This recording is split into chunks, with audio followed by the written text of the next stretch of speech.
How would you evaluate these three mini camps, the OTAs, and where you guys are at heading into this summer break?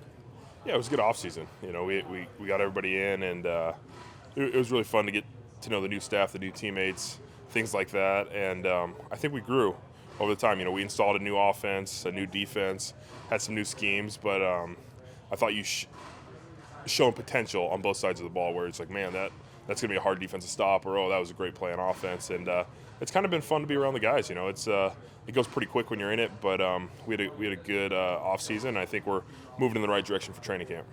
You moved to, they tried to, you were left tackle last year. How hard is it to be versatile? Freddie's saying, we want to see how versatile these guys are. How hard is it for an offensive lineman to be versatile?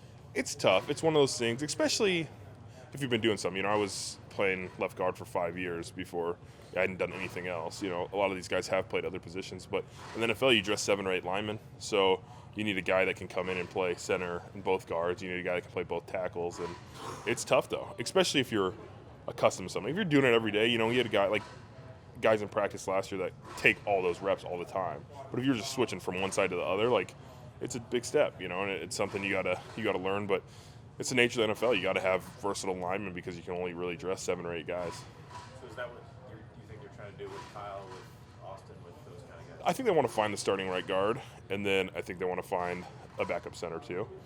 And they give them reps at left guard and right guard and center because, if you're the backup interior guy, you got to be able to play all 3. Joel, can you talk about Kyle Kalis and just what you're seeing out of him? Yeah. Kyle's he's a good guy, man. He's come in and he's worked and he's had a year under his belt. Practice squad active roster last year, and I've always liked him. He's come in and he's put his head down. He's a weight room guy. He's strong. He has good footwork. He does the right things. He asks the right questions, and he's shown some serious growth this offseason. I think last year he kind of got thrown in at the start of the year, so he didn't really have a chance to digest the whole offense. And he's grown, and he's shown some good things, and I think he's right in the heart of the competition with Corbs and Cush and Witz and all those guys. You made the switch from left tackle to left guard as a rookie into the pros, and Drew Forbes is kind of in that same situation, except he's also beginning reps at right guard. How difficult is that? It's different, I'm sure he's played tackle his whole career. I wouldn't say most, but a lot of NFL linemen, if you look at our roster, were left tackles in college. It's just they usually put their best guy out on the edge in college, and to make the move, it took time. It took me a while to realize everything happens a lot quicker inside, so I think he's understanding that. But he plays like a guard, so it's easy for him. He's physical, he gets his hands on guys, he's tough. He has that guard kind of mentality, so I think it suits him a lot better being inside anyway. But he's growing and he's learning. He's very aggressive, so he's almost one of those guys that you have to calm down a little bit. But he's done good, and he's another good guy to kind of be in that mix. Do you think he's the type of guy who might flourish more once he pads on? Oh, for sure. Most O-linemen. D-linemen will tell you, we can't wait for the pads. And it's like, now we're going to be able to block you guys. It's double teaming and stuff. But yeah, he's definitely a pads guy. Every O-lineman is, but he's definitely one for sure that you're going to see his physicality and the way he finishes blocks and the way he plays the game. Joel, with all the talent on offense, do you see guys, games, trying to match the talent level and maybe come up a little bit than maybe we saw last year?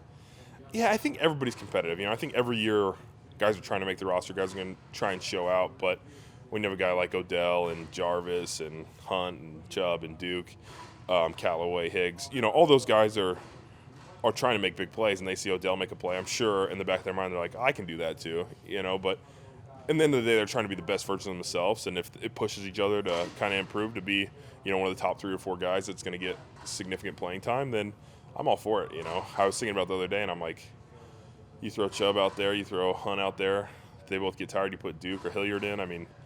You're not really getting too much fall off. These guys are going to be ready to go, and it's our job to give them room on the O-line to really make some plays. Have you seen any growth in Callaway? He seems to, he's got some lofty goals, even though there's a lot of talent there. Oh yeah, he's taken a huge step.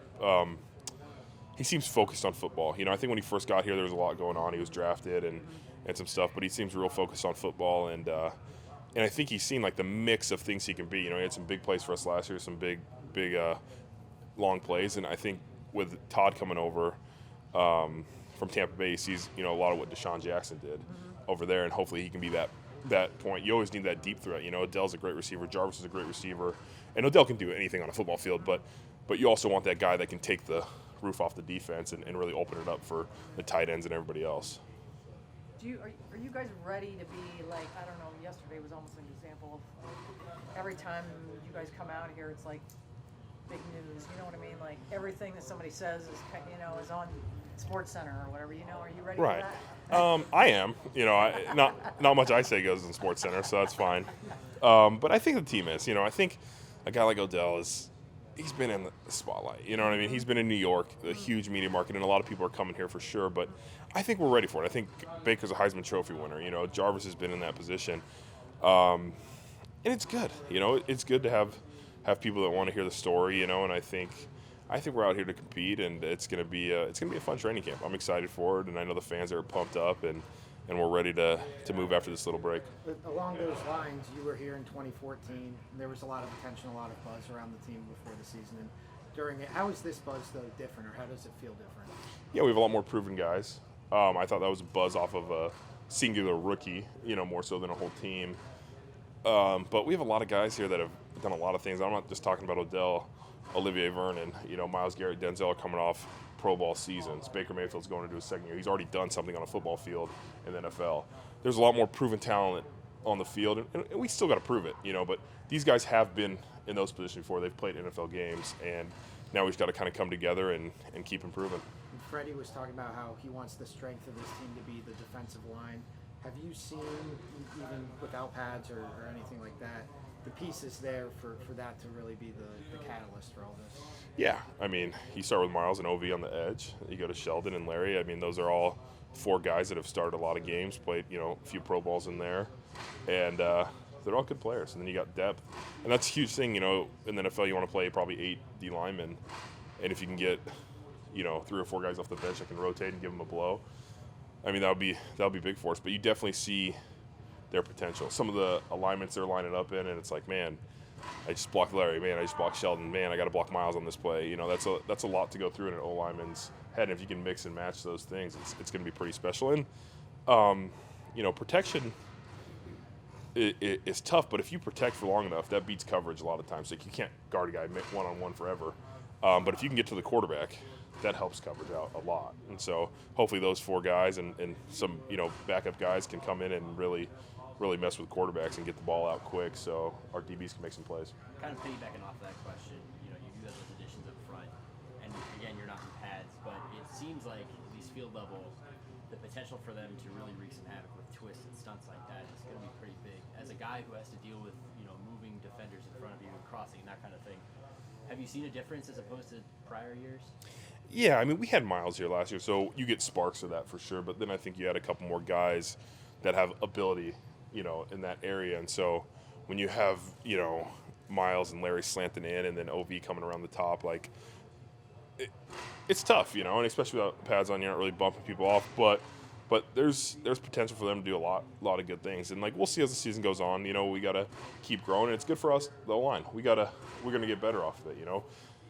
The defense threw a lot of blitzes at us this year. I know Craig Williams last year was a blitzing guy, but we threw a lot this time, so we saw a lot, and we're shoring up our protections and understanding we're going to the right guys as well. But it's going to be a good battle in camp, and I think hopefully, we can both grow from it. There's going to be questions about Freddie because he's never been a head coach at any level. What do you see that convinces you that he's ready for this, or what do you like about him most? Yeah, he's himself. He's genuine. He cares about the people, in the room, and he's a good football coach. Everything he's done in his career, he's been a good football coach, and that's what I've experienced with him for the 16 games he was here, and the 8 games he was the OC last year. He's good at what he does. He calls plays, and he's not afraid to bring in other people's perspective, and that's what a good coach is. Him and Todd and Campen, all those guys are really working to put together the best offense possible, and there's no ego there. He wants the best thing to happen for the team because he knows as the team goes, his career goes, and everybody's here's, careers goes. But it's been fun. He's a really genuine person, and I think that shows in his coaching. And it's tough sometimes. You have a lot of people that, don't really say what's on their mind sometimes, but the way he attacks the day and the way he attacks every practice is is good. And it's not something where it's like, oh, he's so buddy-buddy with these guys. I mean, he'll yell at us. He'll let us know when something's wrong, but then he'll come afterwards and be like, hey, this is what I was talking to you about. This is what we want to improve on. And it's something you respect in a coach. Do you ever wonder where he gets those like whoop-de-hell things? No, I think that's just from the South. I mean, I don't know. I'm a West Coast kid, but he says some stuff that I'm just like, all right, I'll go with it. I think that was a good one, or I think that was a bad one, but it's fun to be around for sure.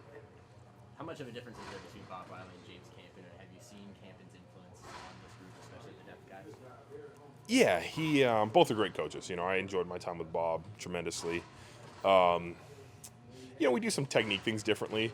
We do some things like that, and we're trying to develop guys. And I think Campen has some really, really good pass protection drills, some run protection. It's harder to run block and no pads, but in pass protection, you're really trying to develop fundamentals, and he's really stressed those fundamentals and trying to grow guys individually so they can help the team. Got a good vacation plan? Not too crazy. We have the young baby at home, so we're gonna hang out in Ohio for most of it. We'll probably go to California, visit some family a little bit, but nothing crazy. Somebody's wedding, maybe? Maybe we'll see. We'll see.